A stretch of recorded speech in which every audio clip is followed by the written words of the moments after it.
not every hit song comes from an artist built for a long career. Some voices only needed one perfect record, timed exactly right to leave a permanent mark on the charts before quietly stepping out of the spotlight for good. So today, we're counting down 15 artists from 1970s who became famous for just one song. Number 15, Melanie with Brand New Key. New pair of roller skates, you got a brand new key.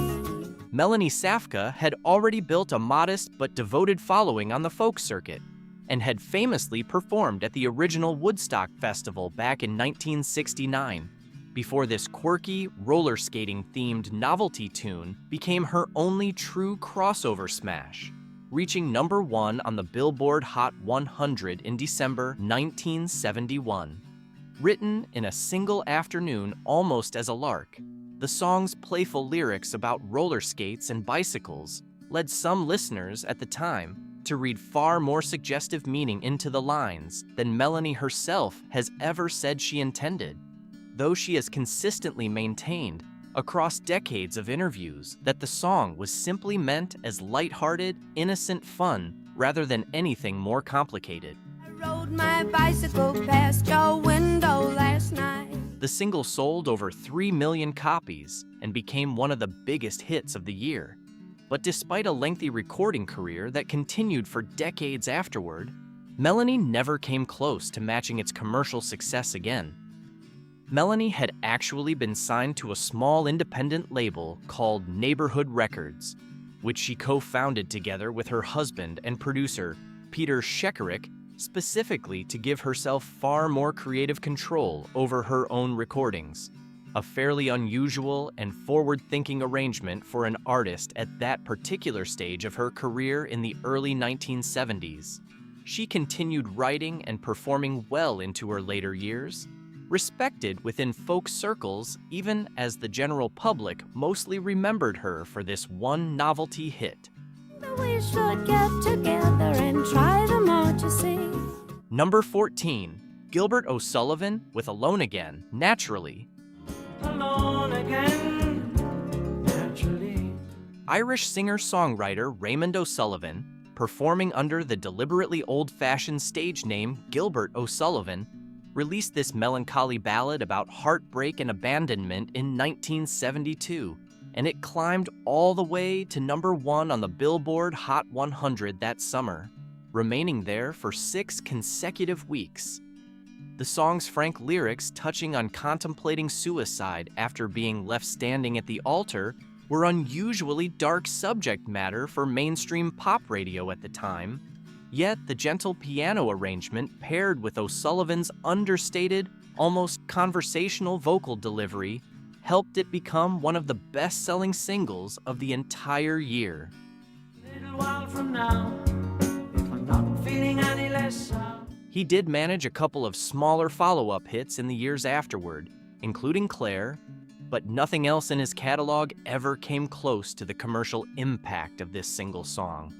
O'Sullivan's distinctive visual image, often performing in a flat cap and short trousers deliberately reminiscent of an old-fashioned schoolboy, helped make him instantly recognizable on television appearances throughout the early 1970s across multiple countries, even as his music leaned toward far more mature and melancholy subject matter than his boyish public image might have suggested to casual viewers. Decades later, the track became the subject of a landmark copyright case after rapper Biz Markie sampled it without permission in 1991, a lawsuit that changed how the music industry handled sampling clearances going forward. Alone again, naturally. Number 13, Vicki Lawrence with The Night the Lights Went Out in Georgia. That's the night that the lights went out in Georgia. Best known to television audiences everywhere as a regular cast member on The Carol Burnett Show, Vicki Lawrence had this song handed directly to her by her husband at the time, songwriter Bobby Russell, after Cher, who had originally been considered as the intended performer for the track, ended up too busy with other commitments to record it. Released in late 1972, The song reached #1 on the Billboard Hot 100 by April 1973, telling a twisting murder mystery story set in the rural South that genuinely captivated listeners with its narrative complexity, an unusual level of storytelling detail for a pop single of that length and format. Must have left town, so he went home and finally. Lawrence continued her already successful television career for decades afterward, becoming one of the most recognizable comedic performers of her entire generation through both The Carol Burnett Show and later her own sitcom, Mama's Family. But she never returned to the pop charts with anything close to this level of success again. Bobby Russell had also written several other major hits for entirely different artists across that same general era, including Little Green Apples and Honey. But this particular song became the only major hit performed by his own wife, giving Lawrence a genuinely strange distinction as a chart-topping recording artist, despite her primary career remaining firmly rooted in television comedy for the rest of her working life. The song was later adapted into a television movie in 1981, further cementing its story as one of the most memorable one-hit narratives to come out of the entire decade. That's a night that they hung an innocent man. #12, Maureen McGovern with The Morning After. Oh, can't you see the morning after? Written specifically for the 1972 disaster film The Poseidon Adventure, this soaring ballad became an unexpected commercial hit once studio executives at 20th Century Fox pushed for its release as a standalone single with a then largely unknown young session singer named Maureen McGovern recording the vocal for the soundtrack. The song reached #1 on the Billboard Hot 100 in August 1973 and went on to win the Academy Award for Best Original Song that same year, a genuinely rare instance of a film theme becoming a legitimate mainstream pop hit almost entirely on its own separate merits, apart from the movie itself. McGovern went on to record steadily throughout the remainder of the 1970s and later transitioned into musical theater and jazz standards, Only with love can we climb. gradually building a respected, long-lasting career on Broadway and in intimate cabaret performances. But she never again reached the very top of the mainstream pop charts. McGovern had actually been working an ordinary day job as a secretary before landing the unexpected opportunity to record the Poseidon Adventure theme, and the sudden fame that followed caught her almost entirely by surprise, since she had genuinely no prior professional experience whatsoever as a recording artist before walking into that single defining studio session. She later became known within the industry as something of a specialist in disaster movie theme songs after recording a similar track for the film The Towering Inferno the following year, though that song never matched the original's success. There's got to be a morning after. #11, Stories with Brother Louie. This New York-based rock band had struggled considerably to find an audience with their debut album before covering a song originally written and recorded earlier that same year by the British group Hot Chocolate, reworking the material into a noticeably harder-edged rock arrangement that suited their own sound better. Released in 1973, Story's version of the song reached #1 on the Billboard Hot 100 that August, telling the story of an interracial relationship that draws disapproval from a young man's family, a subject still considered bold for mainstream pop radio at the time. Despite the song's massive and unexpected success, internal conflict within the band led to a significant lineup change almost immediately afterward, and the group ultimately broke up entirely within about a year of scoring their biggest hit. She was black as the night. A remarkably short lifespan for a band that had just topped the national charts.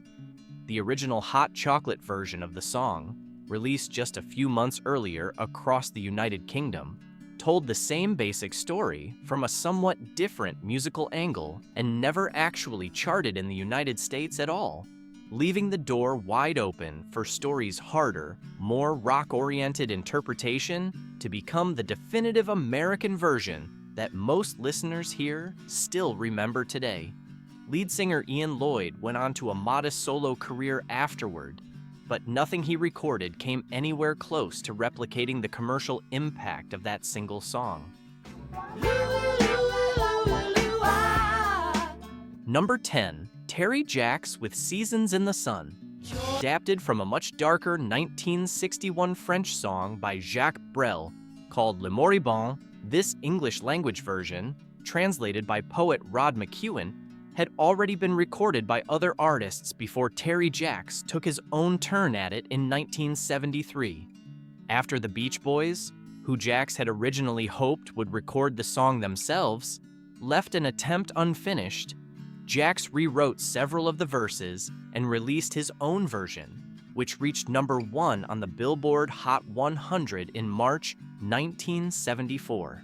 The song went on to sell an estimated 10 million copies worldwide, becoming the best-selling single ever released by a Canadian artist. Jacks had actually already tasted more modest success years earlier as half of the duo The Poppy Family, alongside his then-wife Susan, whose own 1970 hit Which Way You Goin'. Billy had reached number 2 on the Billboard Hot 100, but this solo single so thoroughly outperformed everything that came before or after it that he largely stepped away from the music industry entirely by the mid-1970s, turning his attention instead toward environmental activism back home in British Columbia, Canada. Number 9, Bo Donaldson and the Heywoods with Billy, Don't Be a Hero. Don't be a hero, don't be a fool. This Ohio-based group, originally formed in the mid-1960s, had already scored a couple of minor regional hits before this dramatic story song about a young soldier who dies in battle, despite his fiance's desperate pleas for him to stay safe, became their defining signature recording. Originally a hit in the United Kingdom for the band Paper Lace, Bo Donaldson and the Heywoods rushed out their own American cover version, which beat the original to the top of the Billboard Hot 100 in July 1974. The song's genuinely tragic narrative, paired somewhat jarringly with an upbeat, almost cheerful musical arrangement, and became a defining example of the era's broader fascination with dramatic teenage tear-jerker singles. And as he started to go, a genre that dominated a surprising amount of mid-1970s pop radio. The competing race between two different versions of the same song reaching the charts almost simultaneously became something of a talking point in the American music press that summer, with most listeners here largely unaware that a British band had already scored the original hit with the very same material months earlier across the Atlantic. Despite the massive success of this one recording, Bo Donaldson and the Heywoods never managed another hit anywhere near its size, and they largely faded from the national spotlight within just a couple of years, though they continued performing on the oldies circuit for decades afterward. don't be a hero, come back to me. Number 8, Redbone with Come and Get Your Love.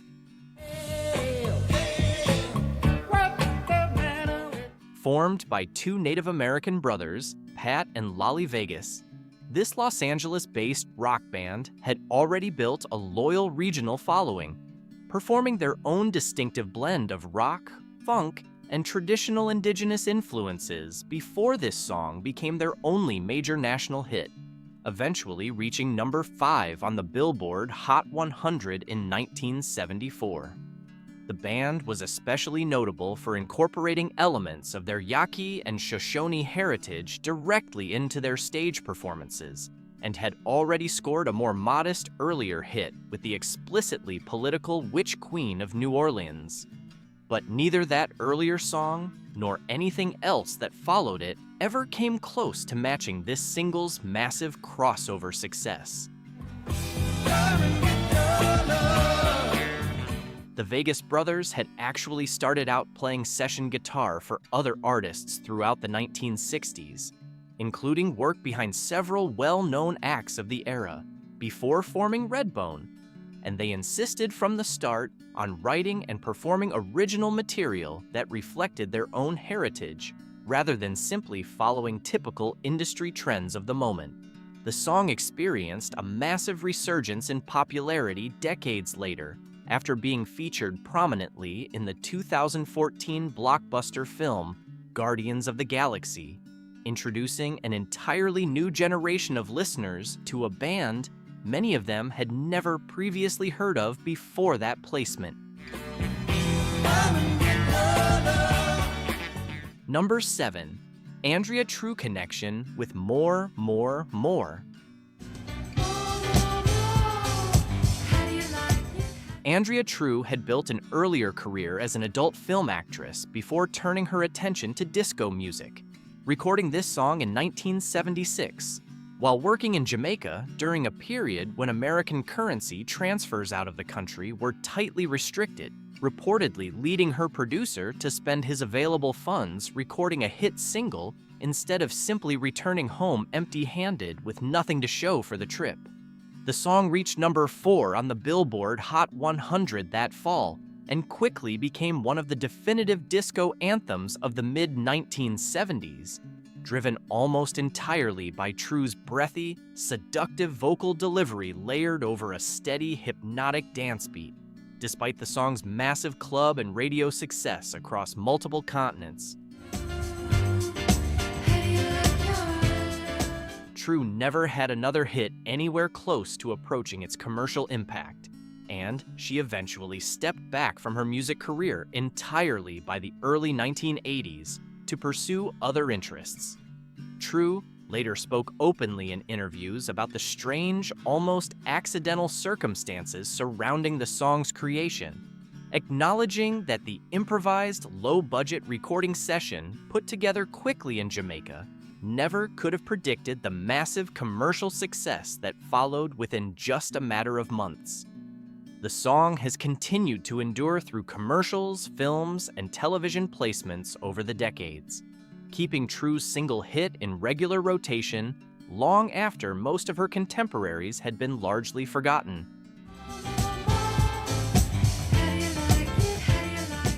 Number 6. Vicki Sue Robinson with Turn the Beat Around. Turn the beat around. Robinson had already spent years performing steadily on Broadway, including a notable role in the original cast of the groundbreaking musical Hair, before this percussion-driven disco track became her defining signature hit, eventually reaching number 10 on the Billboard Hot 100 in 1976. The song's rich, Latin-influenced rhythm section, combined with Robinson's powerful theater-trained vocal performance, helped it become a defining anthem of the disco era's earliest years, and it remained a steady fixture on dance floors across the country for the rest of the decade. Despite the song's popularity, Robinson never had another single come close to matching its chart success. Though she continued recording and performing steadily for years afterward, Robinson's extensive theatrical background gave her live performance an added sense of showmanship and stage presence that set her apart from many of her disco-era peers, and she continued touring and performing on stage for years afterward, even after her recording career itself began to slow down considerably. The song found renewed popularity decades later after being sampled and covered by numerous other artists, including a notable 1994 cover version by Gloria Estefan that introduced the song to an entirely new generation of listeners who had never heard the original. Number 5. Walter Murphy with A Fifth of Beethoven. A classically trained composer and arranger who had been working primarily behind the scenes in television and film music, Walter Murphy had the somewhat unusual idea to reimagine the famous opening movement of Beethoven's Fifth Symphony as a full disco instrumental, and the resulting single climbed all the way to number 1 on the Billboard Hot 100 in October 1976.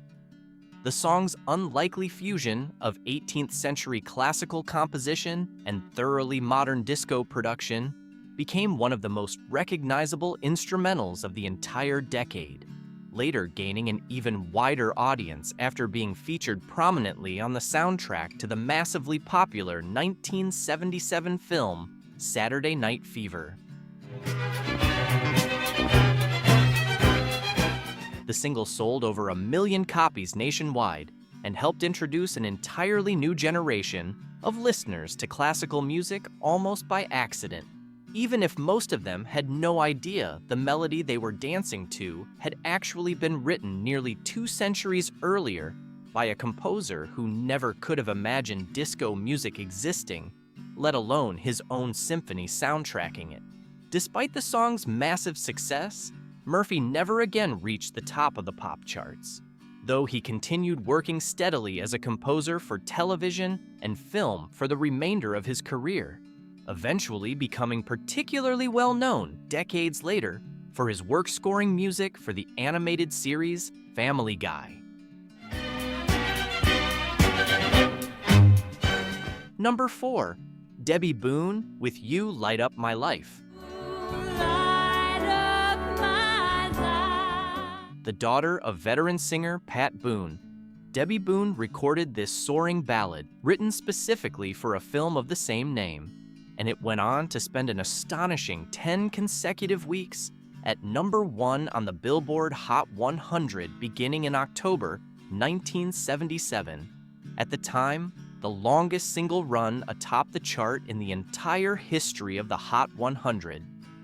The song went on to win the Grammy Award for Song of the Year, along with the Academy Award for Best Original Song, firmly cementing its place as one of the defining, most instantly recognizable ballads of the entire decade. Despite this extraordinary record-setting run of success, Boone was never able to replicate anything close to it commercially again. Find me a chance. And she eventually transitioned into recording contemporary Christian and gospel music instead, an area where she found a smaller but genuinely devoted audience that stayed with her for decades afterward.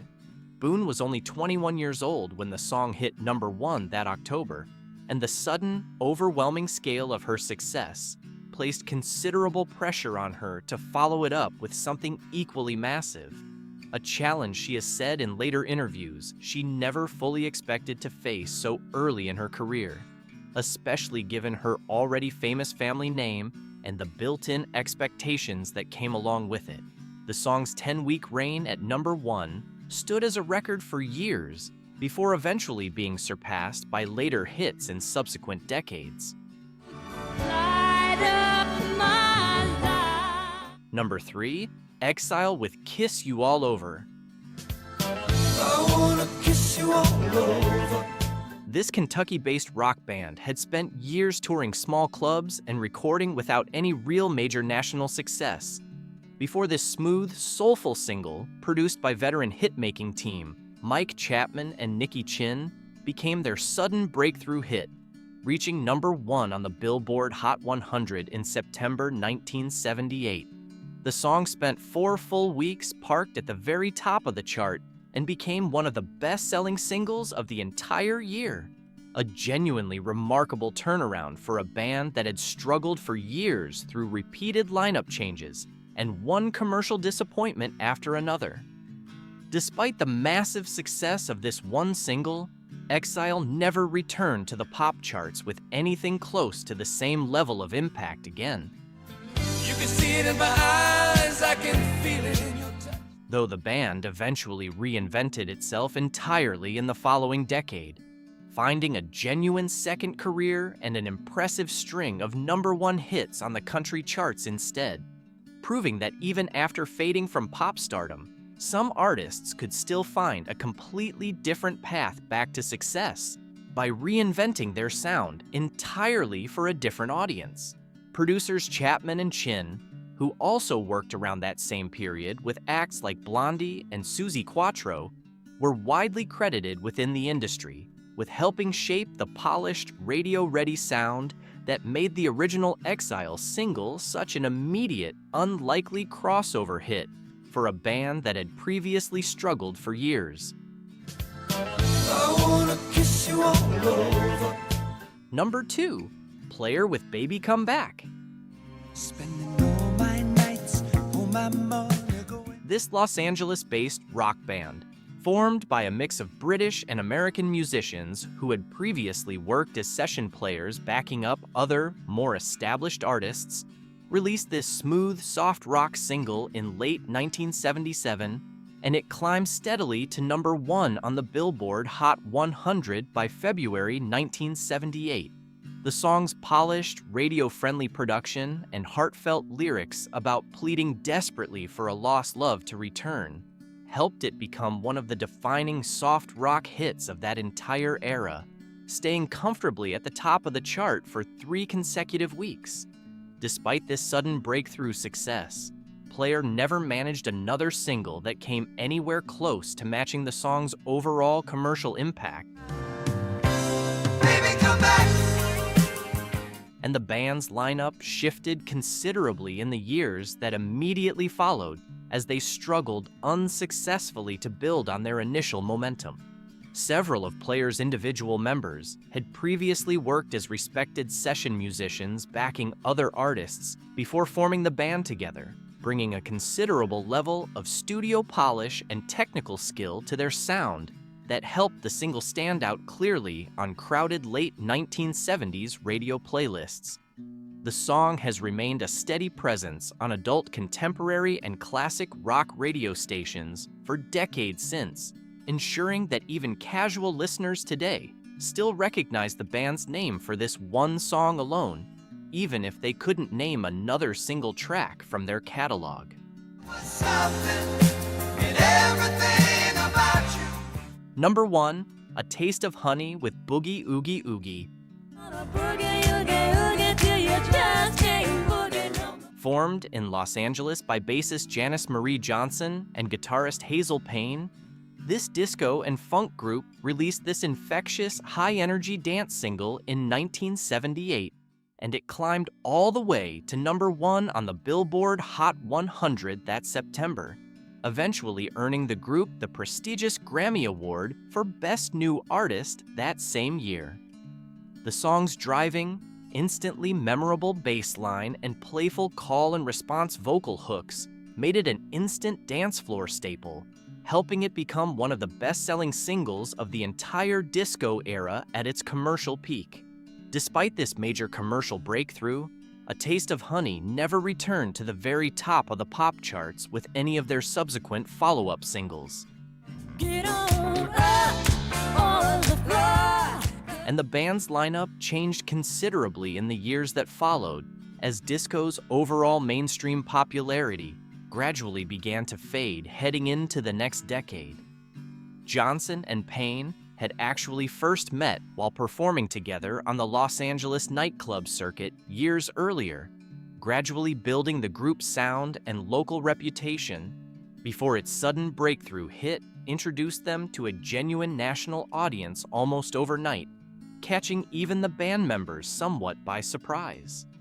The group did find a smaller measure of continued success years later with a 1981 cover of the Japanese ballad Sukiyaki, though nothing else in their catalog ever matched the massive crossover impact of their original 1978 breakthrough hit. Listen to the music. 15 artists, 15 songs that completely dominated the radio for a few unforgettable months at a time, and 15 careers that, for one reason or another, never quite found their way back to that exact same level of success again, no matter how hard some of them tried.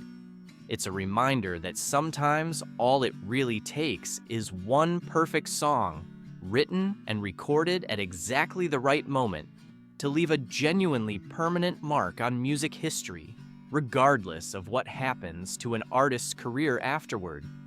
If any of these artists brought back a memory you'd genuinely forgotten about, let us know which one in the comments below. And if you enjoyed this look back at the decade's biggest one-hit wonders, give this video a like and subscribe for more deep dives into the music you grew up with and thought you already knew everything about.